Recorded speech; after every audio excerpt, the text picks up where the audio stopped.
Eventually it got to a point where the headaches and migraines were, well, migraines basically were 2-3 a week.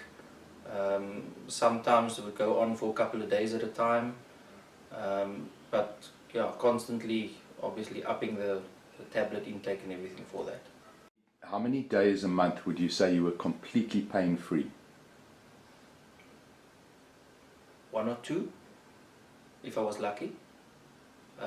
Most of the time I was on tablets every single day for it, just to keep it under wraps. And can you give me an idea of the quantities and the types of medications? Quantity of medication was 300 plus tablets a month. Injections, I would get about 4 to 5 Voltaren injections a month, and that's without still getting muscle relaxants, or at one stage I even tried anti-anxiety medication. Because of the amount of Adcodils I was using probably close to 180 plus Adcodils a month.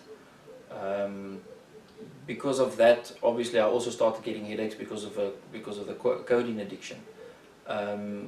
So once I tried to go off it, due to the detox and the withdrawal symptoms of the codeine, that just increased the headaches again.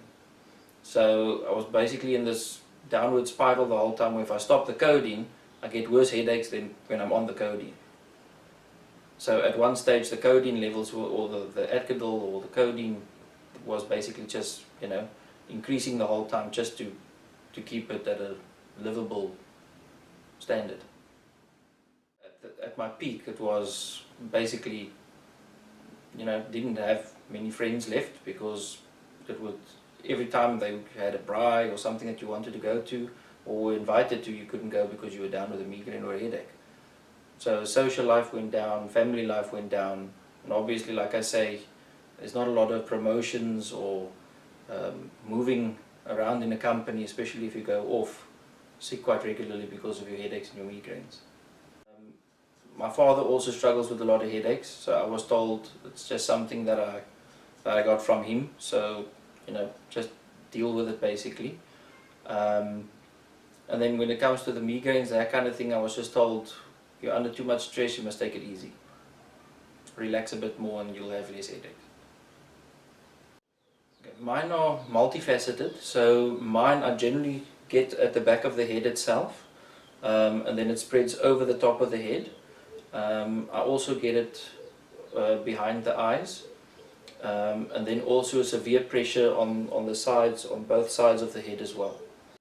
That's where I started finding out about MRI and about the specialists. So I had most of the tests already, so most of the tests were sent into MRI for evaluation, and the specialist doctor then came back to me and said, you know, we can do the same procedure, but we can do it locally, which would have saved a lot of, well, which saved a lot of money.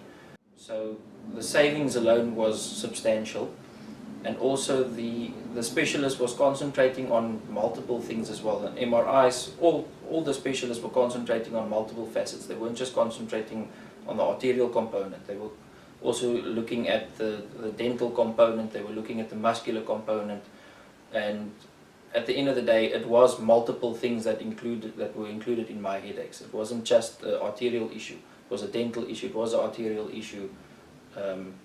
It was a water issue. So yeah, it was a major thing at the end to get a network that supported everything and that eventually took care of everything.